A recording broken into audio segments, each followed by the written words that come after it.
तो आप सबका स्वागत है ओनली बोर्ड एग्ज़ाम चैनल में। आशा है कि आप सबका एग्ज़ाम का तैयारी बहुत अच्छा चल रहा होगा। तो आज क्लास 10th के फिज़िक्स का पहला चैप्टर है प्रकाश का परावर्तन। इसका कुछ इम्पोर्टेंट क्वेश्चन को देखने वाले हैं जो एग्ज़ाम में पूछा गया क्वेश्चन है और एग्ज़ाम में आने के लिए भी बहुत ज़्यादा इम्पोर्टेंट है। तो पहला क्वेश्चन है इसका, किरण पुंज किसे कहते हैं या कितने प्रकार के होते हैं। तो किरण पुंज क्या है? अगर जैसे टॉर्च है उसका अगर एक किरण को देखा जाए तो वो प्रकाश किरण होगा। तो अगर वो किरण जो है, इम्पोर्टेंट क्वेश्चन है ये, 2 नंबर क्वेश्चन है, प्रकाश का परावर्तन से आप क्या समझते हैं, इसके नियम को लिखें। तो प्रकाश का परावर्तन है क्या? तो ये एक सतह है, ठीक ना, और कोई प्रकाश आ रहा है, इस सतह से टकराकर फिर वापस लौट गया। तो ये जो वापस लौटा, इस घटना को क्या कहते हैं? प्रकाश का परावर्तन। और ये जो सतह पे पड़ता है उसको क्या कहते हैं? आपतित किरण। जिस बिंदु पे ये पड़ता है उसको क्या कहते हैं? आपतन बिंदु। और जिस बिंदु से ये निकल जाता है और ये जो किरण होता है उसको क्या कहते हैं? परावर्तित किरण। और इस बिंदु पे एक लंब खींचा जाता है, उसको क्या कहते हैं? इस बिंदु का अभिलंब। तो प्रकाश को किसी वस्तु से टकराकर वापस लौटने को क्या कहते हैं? प्रकाश का परावर्तन कहते हैं। इनके नियम को भी लिखना है। तो इनके 2 नियम होते हैं। है क्या नियम? पहला नियम है, जैसे ये सतह है, ये जो आपतित किरण होगा और ये परावर्तित किरण होगा, ये तीनों, और ये बीच में जो अभिलंब बता है, ये अभिलंब तीनों एक ही सतह में होता है। तो आपतित किरण, परावर्तित किरण तथा अभिलंब, आपतन बिंदु पर खींचा गया अभिलंब क्या होता है? तीनों एक ही सतह में होता है। दूसरा नियम क्या है कि ये जो आपतित किरण होगा,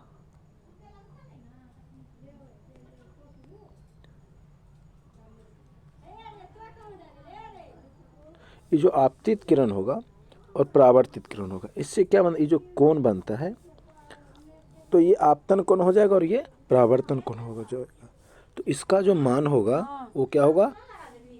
बराबर होगा। तो दूसरा न यही है कि आपतन कोण बराबर परावर्तन कोण। तो आपतित किरण,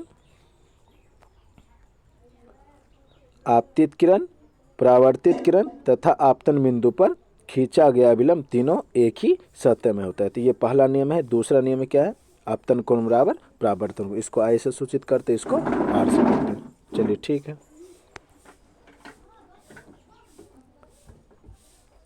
क्वेश्चन नंबर 3 है कि वास्तविक प्रतिबिंब काल्पनिक प्रतिबिंब में अंतर लिखें। तो वास्तविक प्रतिबिंब और काल्पनिक प्रतिबिंब में क्या है? निम्नलिखित अंतर है। इधर वास्तविक लिख देना है, वास्तविक और काल्पनिक।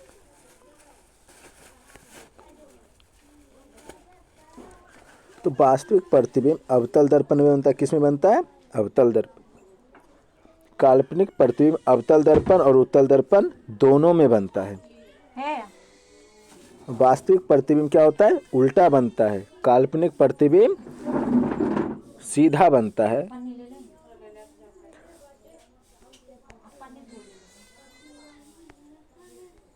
वास्तविक प्रतिबिंब को पर्दे पर उतारा जा सकता है, काल्पनिक प्रतिबिंब को पर्दे पर उतारा नहीं जा सकता है। तो ये तीनों को आपको क्या होगा? लिखना पड़ेगा, ठीक ना। ये 2 नंबर का क्वेश्चन आता है, बहुत ज़्यादा इंपॉर्टेंट क्वेश्चन में से ये एक है। चलिए अगला क्वेश्चन में हम देखते हैं।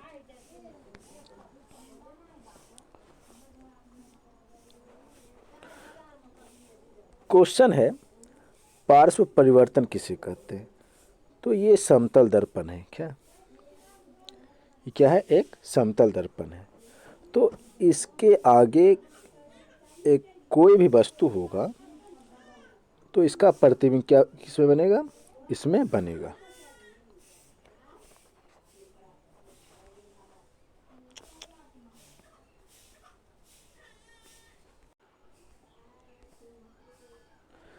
तो पार्श्व परिवर्तन, ये एक क्या है, समतल दर्पण है और इसके आगे कोई वस्तु बना हुआ है, तो उसका जो प्रतिबिंब दर्पण में बनेगा उसका क्या बनेगा, उल्टा बनेगा।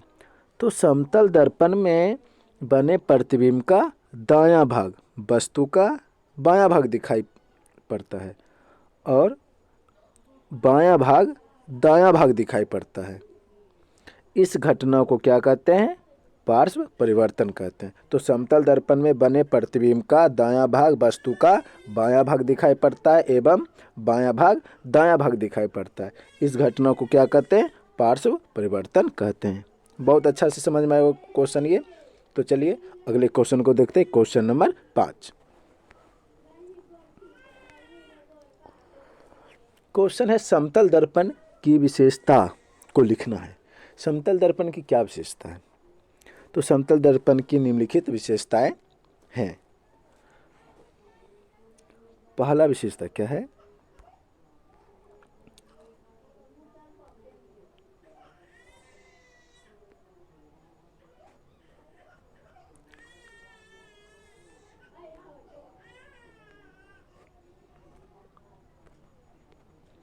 पहला विशेषता क्या है, प्रतिबिंब दर्पण से पीछे बनता है।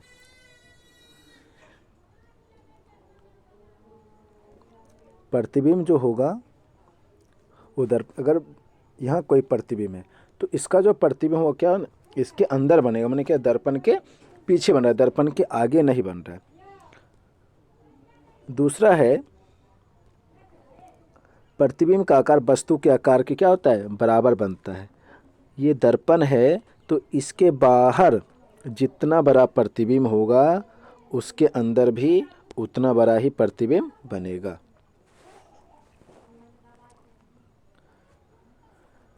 अगला क्वेश्चन है, अगला जो ये है, प्रतिबिंब वस्तु की अपेक्षा सीधा बनता है। तो ये क्या है कि वस्तु जो है अगर ये ऐसे है तो ये आपको सीधा ही दिखाई देगा, या ना कि ये नहीं कि ये उल्टा दिखाई देने लगेगा। ये वस्तु की अपेक्षा क्या होता है, सीधा बनता है। अगला है प्रतिबिंब पार्श्विक रूप से क्या होता है, उल्टा होता है। तो ये पार्श्विक रूप से उल्टा है, यही तो हम बताए जो पार्श्व परिवर्तन जो था कि अगर कोई प्रतिबिंब वस्तु जो है अगर बाहर रखा हुआ है तो उसके अंदर जो बनेगा वो पार्श्विक रूप से क्या बनेगा, उल्टा, माने क्या, दायां का बायां भाग और बायां का दायां भाग, यही है। 5 नंबर है वस्तु दूरी बराबर प्रतिबिंब दूरी। ये क्या है, अगर ये प्रतिबिंब दर्पण है तो इससे जितना दूर में वस्तु रहेगा उतना ही दूर क्या दिखेगा, प्रतिबिंब दिखेगा। तो वस्तु दूरी बराबर क्या होता है, प्रतिबिंब दूरी। तो समतल दर्पण की विशेषता में यही लिखना है और ये 2 नंबर का क्वेश्चन पूछा जाता है। तो आशा है कि ये सब समझ में आ रहा होगा आप सबको। चलिए अगला क्वेश्चन को देखते हैं क्या है।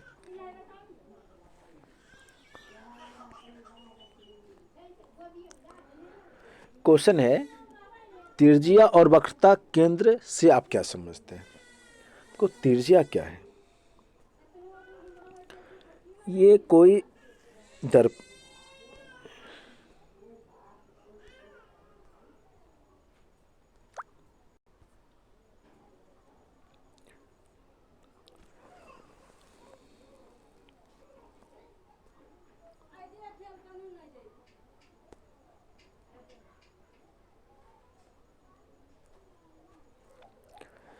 ये कोई गोलीय दर्पण है, ठीक ना।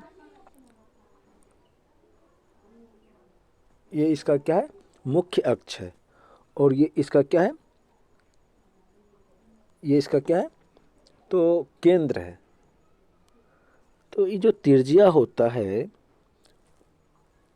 वो ये होता है तिर्जिया।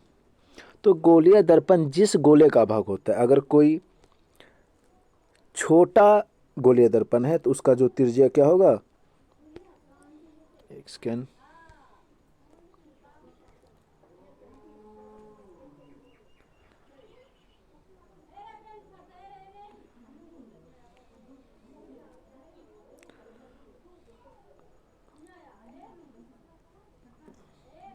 ये इसका त्रिज्या हो जाएगा, ये केंद्र हो जाएगा, और यहाँ पे ये केंद्र हो जाएगा और ये इसका त्रिज्या हो जाएगा। तो गोलीय दर्पण जिस गोले का भाग होता है उसकी त्रिज्या को वक्रता त्रिज्या कहते हैं। अगर ये बड़ा है तो इसका क्या होगा, त्रिज्या बड़ा होगा, ये छोटा है तो इसका त्रिज्या क्या होगा, छोटा होगा। वक्रता केंद्र है गोलीय दर्पण जिस गोले का भाग होता है।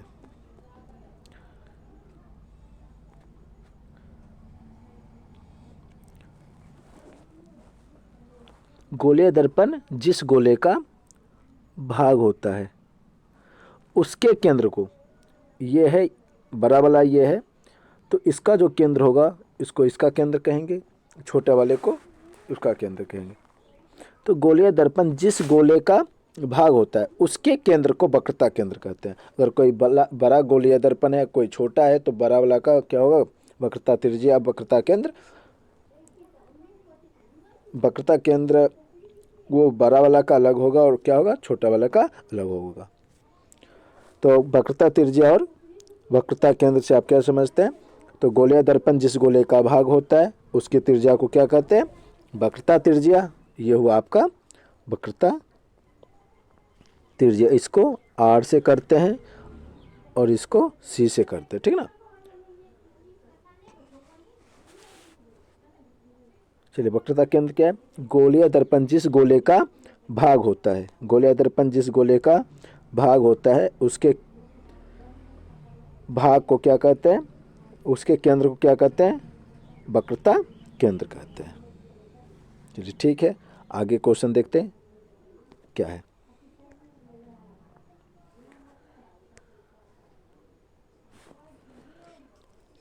क्वेश्चन है उत्तल दर्पण और अवतल दर्पण में अंतर लिखें। बहुत अच्छा क्वेश्चन है ये। तो उत्तल दर्पण और अवतल दर्पण है क्या,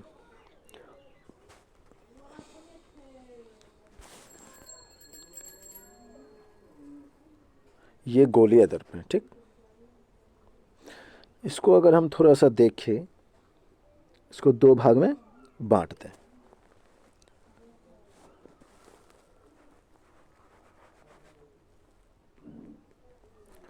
तो गोलीय दर्पण और ये अवतल दर्पण और उत्तल दर्पण। तो अवतल दर्पण और उत्तल दर्पण क्या है, इधर देखिएगा तो इसका क्या होगा, परावर्तक सतह जो है क्या है, उठा हुआ है। परावर्तक सतह क्या है, उठा हुआ है।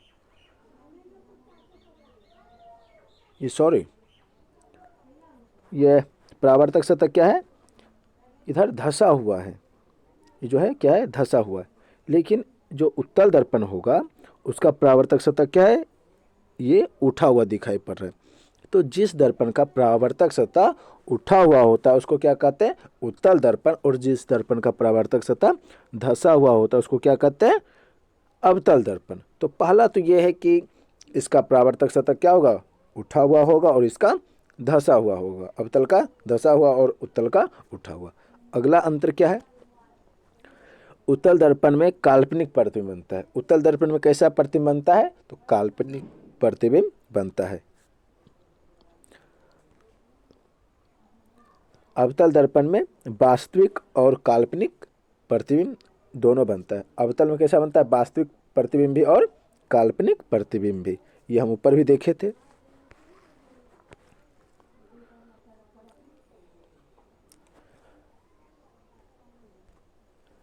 अगला क्या है कि उत्तल दर्पण का परावर्तक सतह उठा हुआ होता है, वही बात है। अवतल दर्पण का परावर्तक सतह क्या होता है, धंसा हुआ होता है।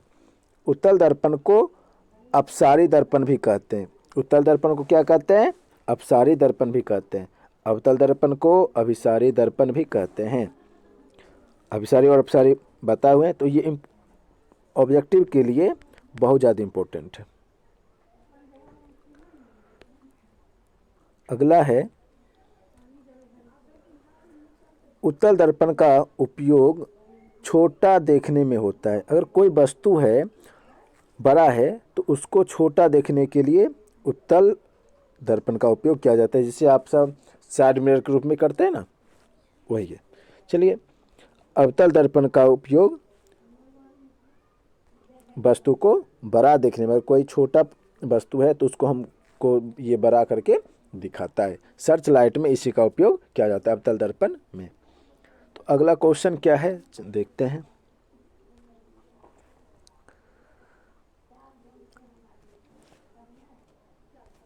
क्वेश्चन है उत्तल दर्पण और अवतल दर्पण का उपयोग को लिखना है। बहुत अच्छा क्वेश्चन है। उत्तल दर्पण का क्या उपयोग है और अवतल दर्पण का क्या उपयोग है। तो उत्तल दर्पण का उपयोग क्या है, साइड मिरर के रूप में। जब हम कोई बाइक या कोई कार वाले को देखते हैं तो उसके साइड में लगा हुआ होता है उत्तल दर्पण। तो उत्तल दर्पण का उपयोग साइड मिरर के रूप में किया जाता है। किसी वस्तु को छोटा देखने के लिए इसका उपयोग किया जाता है। और अवतल दर्पण का उपयोग क्या है, हजामती दर्पण के रूप में, क्योंकि यह अपने निकट रखी वस्तु का सीधा और बड़ा आभासी प्रतिबिंब बनाता है। तो अवतल दर्पण जो है वो प्रतिबिंब को क्या बनाता है, बड़ा बनाता है, जिससे वो कट अगर लगे या बहुत अच्छा से दिखे तो वो क्या है, पता चले। अगला है चिकित्सा कार्य में। डॉक्टर रोगियों के नाक, कान, आँख, गले, दांत आदि क्या क्या करते हैं, जांच करते हैं। टॉर्च वाहनों के हेडलाइट, सर्च लाइट में अवतल दर्पण का उपयोग परावर्तक सतह के रूप में किया जाता है। सौर भट्टियों में अवतल दर्पण का उपयोग किया जाता है। ये ऑब्जेक्टिव में पूछा जा सकता है, सौर भट्टी में किसका उपयोग किया जाता है, तो अवतल दर्पण में किया जाता है।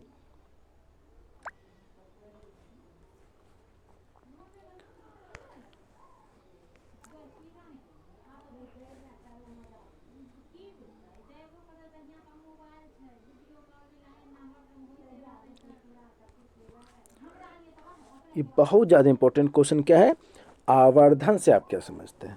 छोटा है क्वेश्चन लेकिन बहुत ज़्यादा इंपॉर्टेंट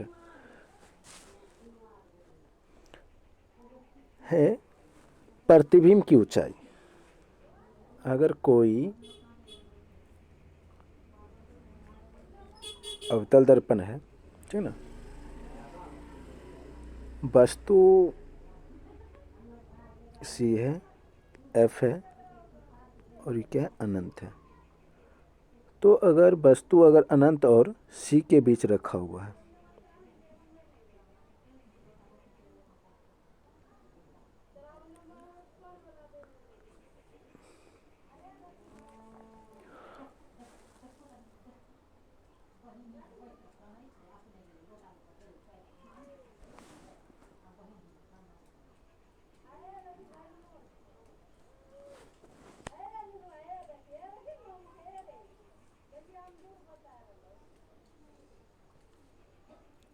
तो प्रतिबिंब देखो यहाँ पे बना हुआ है। तो प्रतिबिंब का जो ऊंचाई है और जो वस्तु का ऊंचाई है, इसके अनुपात को क्या कहते हैं, आवर्धन कहते हैं। तो प्रतिबिंब की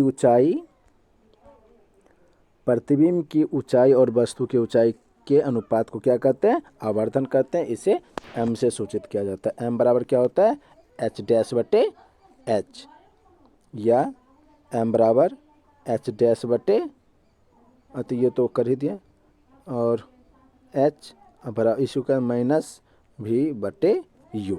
इसका उपयोग को न्यूमेरिकल क्वेश्चन को बनाने में किया जा सकता है।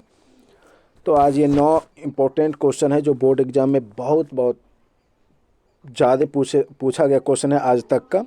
और ये सब का अगर आप तैयारी कर लेते हैं तो समझिए कि इस चैप्टर से अगर सब्जेक्टिव क्वेश्चन को किया जाए तो लगभग क्वेश्चन आपसे 100% इससे क्वेश्चन बनने का चांस है। तो बहुत अच्छा, चलिए आप सब इस क्वेश्चन क्लास को देखें, इसके लिए बहुत बहुत धन्यवाद। तो चलिए अब मिलते हैं अगले क्लास में। आज के लिए बस इतना ही। जय हिंद।